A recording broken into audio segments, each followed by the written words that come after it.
Olá, está no ar o Câmara em Pauta, o programa que traz as principais discussões que movimentaram o Legislativo paulistano durante a semana.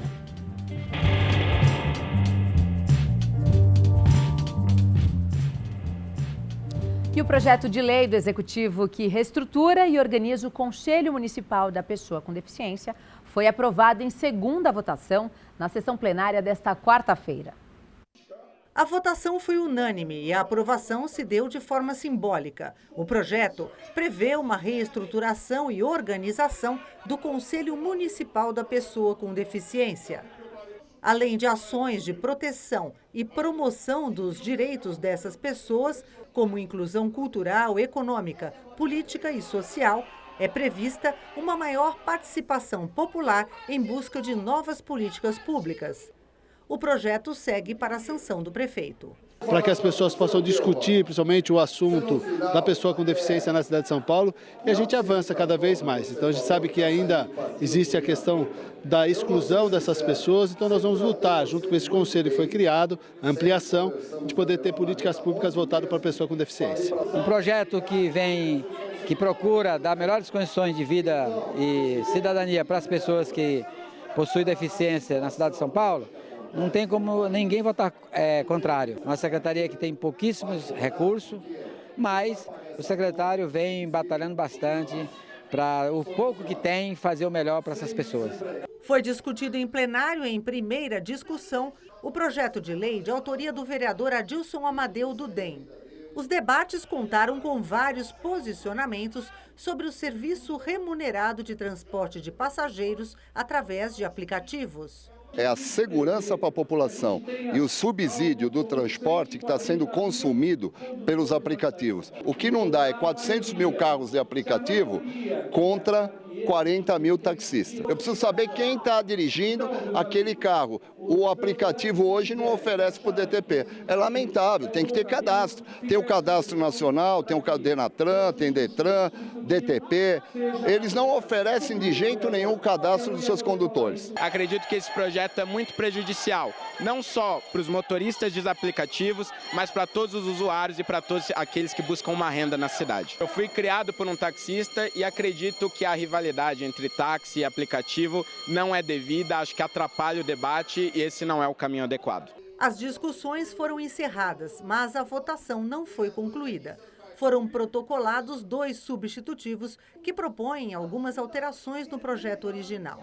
O substitutivo, ele traz o decreto do prefeito, que foi iniciado lá em 2016 e vem sendo qualificado. E o que ele traz? Ele traz os princípios da livre concorrência, ele traz a concorrência, ele traz algo absolutamente fundamental, que é as regras de segurança, tanto para o motorista quando ingressa, como da qualidade do carro. Depois ele estabelece como a empresa de aplicativo vai oferecer a viagem, que hoje tem 2 celulares no mínimo dentro do carro. Todas essas viagens podem ser rastreáveis e acompanhadas em tempo real. Você divide o gasto pelas pessoas que você está circulando, reduz o preço e reduz os congestionamentos. No projeto, ele quer reduzir os aplicativos pelo menos número de táxis. Bem, mas isso, ao meu ver, você vai prejudicar a população. Porque se hoje tem tantos motoristas de aplicativos e mais os táxis rodando na cidade, é porque você tem demanda para isso. Os carros que circulam para a cidade têm o que tem emplacamento na cidade. Porque o que acontece muitas vezes é que carros de locadoras locam para o motorista, mas fazem licenciamento em outro lugar. Ou seja, a cidade perde em arrecadação. E a outra coisa que ele põe, que eu acho que não é razoável, é dizer que o motorista de aplicativo tem que ser o dono do carro. Por quê? Ele tem que ter um capital para ser o dono do carro? Não. O PT já pensa em protocolar substitutivo para a segunda votação. Um substitutivo não para penalizar os trabalhadores em aplicativo, mas para cobrar a responsabilidade das empresas de aplicativo. Se um trabalhador desse se acidenta e está em risco durante todo o período que trabalha, de quem é a responsabilidade? Como vai viver? Questão das taxas que são cobradas. Os aplicativos não abrem o caixa preta que é dos seus faturamentos. Pois é, e para comentar aqui conosco, Carlos Maglio, muito bem-vindo, boa noite. Boa noite a você, Gabi, ao telespectador da TV Câmara São Paulo. Veja que foi uma sessão importante tratando de 2 questões fundamentais. A primeira delas, a pessoa com deficiência.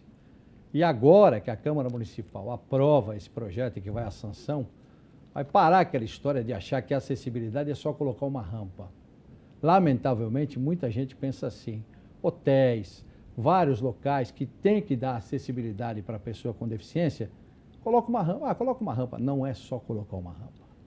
E agora, com essa lei que será sancionada, vai ser muito importante o trabalho da Câmara e do vereador de fiscalizar. Ô, amigão, não é só a rampa, não. Tem que fazer muito mais coisa para ter acessibilidade.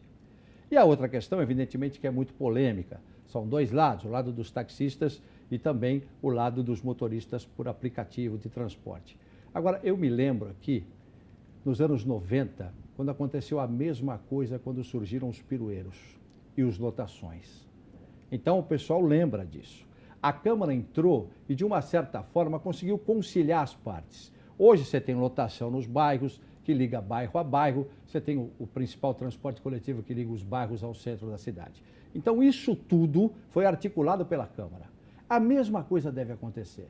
Evidentemente que as posições são respeitadas dos dois lados, mas eu tenho certeza que só vai melhorar. Agora, para isso, precisamos ter paciência e mais tempo para a discussão.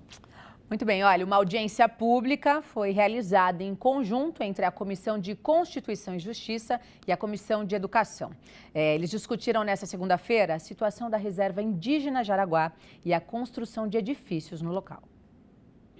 O vereador Gilberto Natalini foi o autor do requerimento para a realização da audiência pública. O parlamentar é contra a liberação da prefeitura para a construção do empreendimento imobiliário. Tem um conflito ali do problema da construção de um conjunto habitacional praticamente a 50 metros da principal aldeia Guarani. São 6 aldeias. E os índios estão dizendo, e com razão, que se aquele conjunto for, são 2.000 famílias, ou seja, deve ser então 6.000 pessoas, no mínimo.